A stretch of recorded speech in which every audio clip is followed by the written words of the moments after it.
Assalamualaikum warahmatullahi wabarakatuh. Selamat pagi anak-anak, selamat pagi, selamat pagi, selamat pagi. Kita jumpa lagi dengan mata pelajaran SKI dengan materi perkembangan Islam pada masa Khulafaur Rasyidin. Anak-anak semuanya sehat? Baiklah, terima kasih. Alhamdulillah semuanya sehat.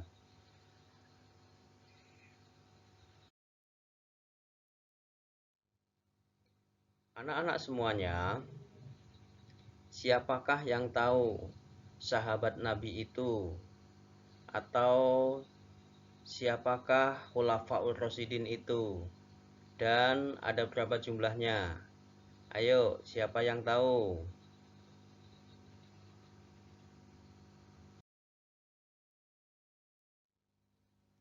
Iya, bagus sekali. Anak-anak sebagian sudah ada yang tahu ya, bahwasanya sahabat Nabi atau Khulafaur Rasyidin itu ada 4.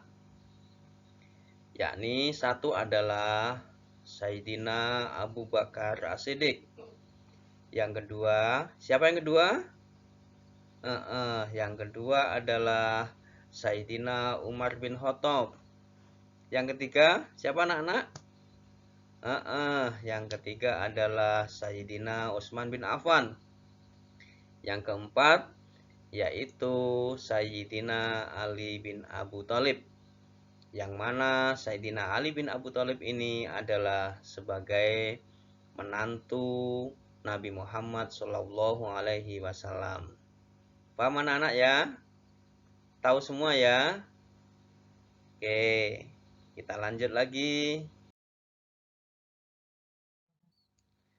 Anak-anak sekalian, sebelum kita melangkah, perlu diketahui bahwasannya materi yang akan kita bahas pada kesempatan ini ialah perkembangan Islam pada masa Khalifah Abu Bakar As-Siddiq. Oke, ayo kita perhatikan.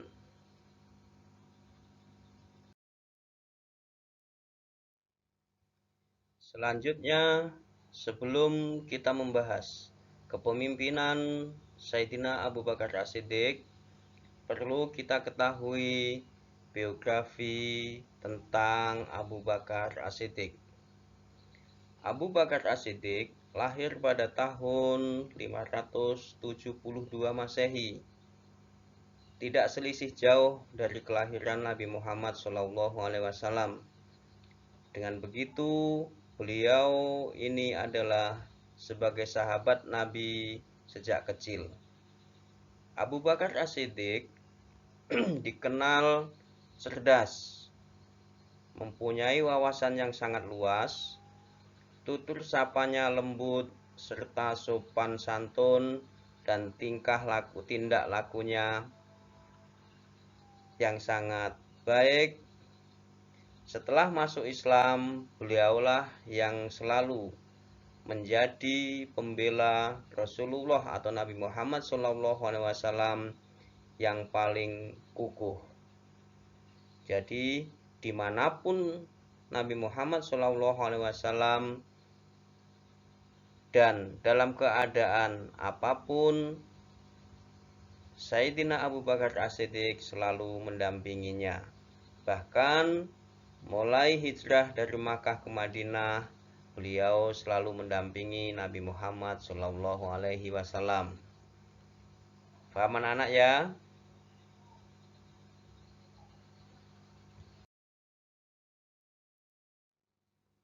Bahasan selanjutnya anak-anak sekalian, kebijakan-kebijakan Khalifah Abu Bakar As-Siddiq, yaitu 1. Memerangi kaum murtad. Kaum murtad ialah anak-anak. Siapa yang tahu? Iya, bagus. Ada yang tahu juga, yaitu orang yang keluar dari kepercayaan kepada Allah atau keluar dari agama Islam. Yang kedua, memerangi kaum pembangkang zakat. Jadi kalau zaman dulu, orang yang sudah berkewajiban zakat namun beliau tidak memberikan zakatnya, itu menjadi salah satu musuh bagi kepemimpinan atau kebijakan Abu Bakar As-Siddiq. Yang ketiga yaitu memerangi nabi palsu. Pada zaman dulu sudah ada nabi palsu, anak-anak sekalian. Jadi manusia-manusia atau orang yang menganggap sebagai nabi, salah satunya ialah Musailamah Al-Kadzab. Yang keempat yaitu menyusun mushaf atau Al-Quran. Anak-anak sekalian, pada zaman dulu sudah ada yang hafal atau hafid Al-Quran. Namun ketika orang yang hafid atau hafal Al-Quran ini ikut berperang, beliau wafat dalam peperangan, sehingga orang yang hafal Al-Quran itu semakin berkurang jumlahnya.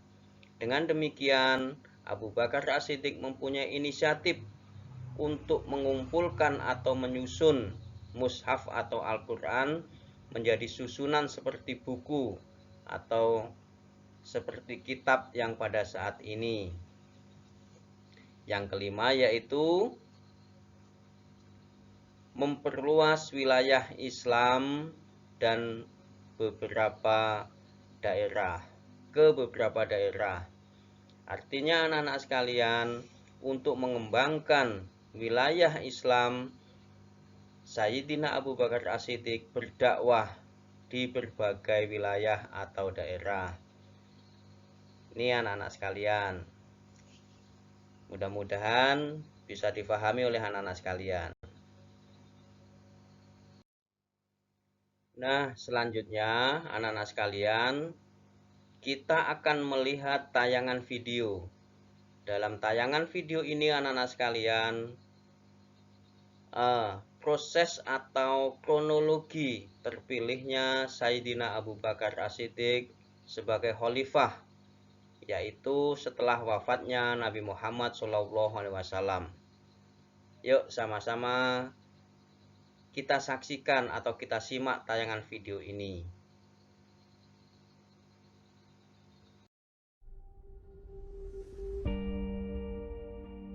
Saat itu, jasad Rasulullah Shallallahu Alaihi Wasallam telah ditutup dengan kain burdah hibaroh. Umar Al-Khattab yang terbawa emosi berkata, "Sesungguhnya beberapa orang munafik mengira Rasulullah Shallallahu Alaihi Wasallam telah wafat. Sesungguhnya Rasulullah demi Allah tidaklah mati. Hanya saja beliau pergi menghadap Rabb-Nya sebagaimana Musa bin Imran yang telah meninggalkan kaumnya selama 40 malam, lantas kembali kepada mereka setelah dikatakan meninggal. Demi Allah, Rasulullah Shallallahu Alaihi Wasallam pasti kembali sebentar lagi sebagaimana kembalinya Musa, dan akan memotong tangan dan kaki orang-orang yang mengira beliau telah meninggal dunia." Ketika mendengar kabar tentang kewafatan Rasulullah Shallallahu Alaihi Wasallam, Abu Bakar segera memacu kuda dari tempat tinggalnya di dataran tinggi Madinah menuju ke rumah Aisyah. Dia pun mendekati jasad Rasulullah yang diselubungi kain hitam. Abu Bakar menyibak kain itu, lalu menutupnya kembali. Memeluk jasad beliau sambil menangis, Abu Bakar berkata, "Demi ayah dan ibuku sebagai tebusanmu, Allah tidak akan menghimpun dua kematian pada diri engkau. Kalau memang kematian itu sudah ditetapkan atas engkau, berarti memang engkau sudah meninggal dunia." Umar yang masih kebingungan tetap berbicara di hadapan orang-orang walaupun sudah dilarang oleh Abu Bakar. Akhirnya, Abu Bakar pun berdiri di tengah-tengah mereka dan berkata, "Barang siapa menyembah Muhammad, maka sesungguhnya Muhammad telah meninggal dunia. Tetapi siapa yang menyembah Allah, maka sesungguhnya Allah itu maha hidup dan tidak mati." Abu Bakar kemudian membacakan firman Allah, "A'udzu billahi minasyaitonir rajim. Wa ma Muhammadun illa rasulun qad khalat min qablihi ar-rusul. Afa immata aw qutila انقلبتم على أعقابكم ومن ينقلب على عاقبيه فلن يضر الله شيئا وسيجزي الله الشاكرين. Muhammad itu tidak lain hanyalah seorang rasul. Sungguh telah berlalu sebelumnya beberapa orang rasul. Apakah jika dia wafat atau dibunuh, kamu berbalik ke belakang lalu murtad? Barang siapa yang berbalik ke belakang, maka ia tidak dapat mendatangkan mudarat kepada Allah sedikit pun.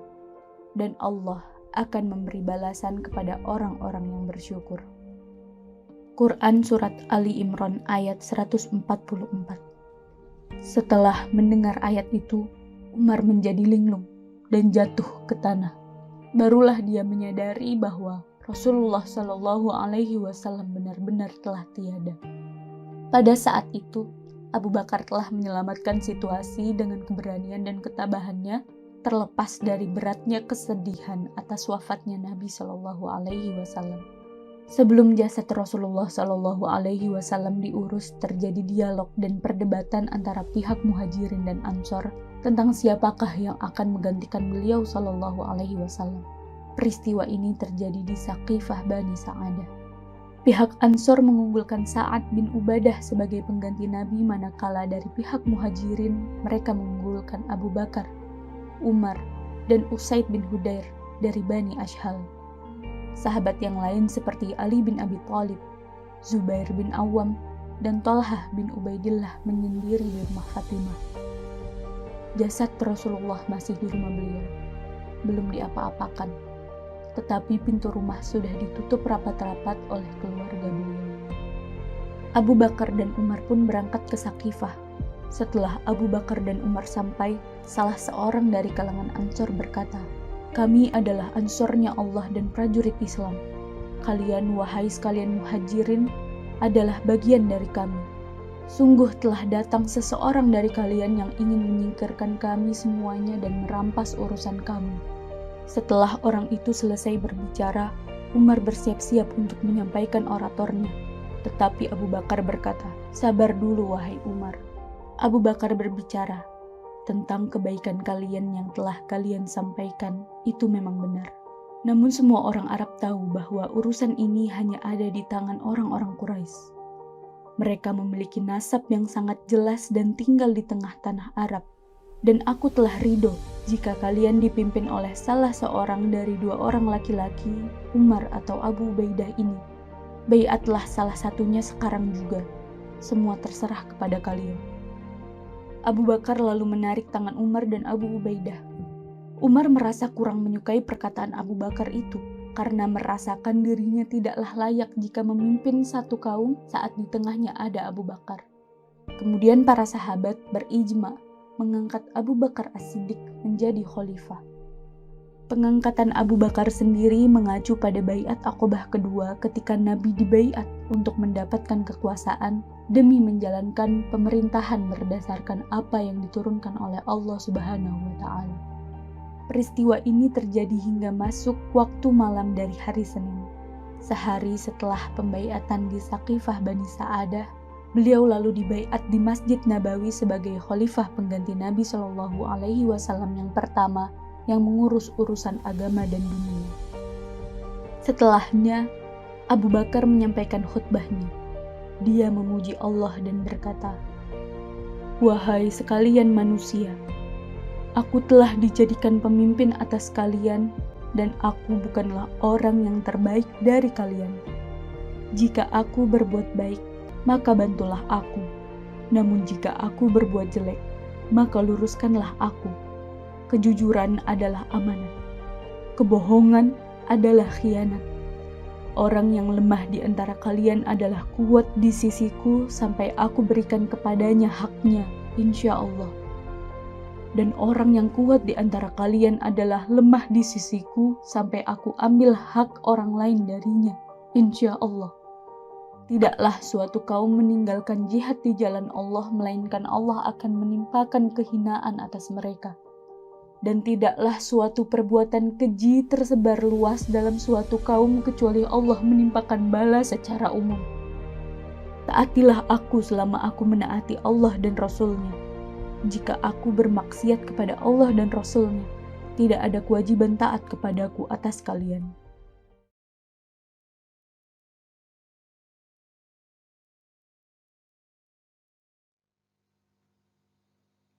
Ini anak-anak sekalian, tayangan video kurang lebihnya menggambarkan proses terpilihnya Sayyidina Abu Bakar As-Siddiq sebagai khalifah. Setelah terjadi musyawarah yang panjang dan sedikit perdebatan pada waktu itu, sehingga dari berbagai kabilah bersepakat memilih Sayyidina Abu Bakar As-Siddiq sebagai khalifah pengganti kepemimpinan Nabi Muhammad SAW.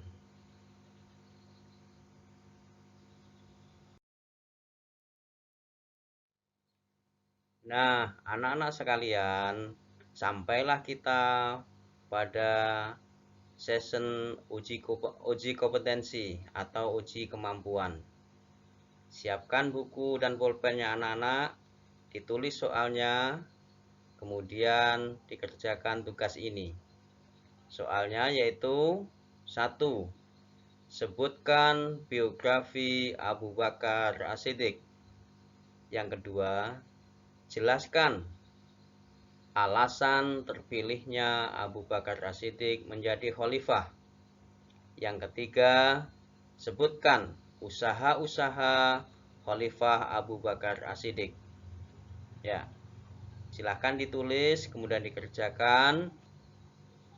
Bapak tunggu kurang lebih 10 menit.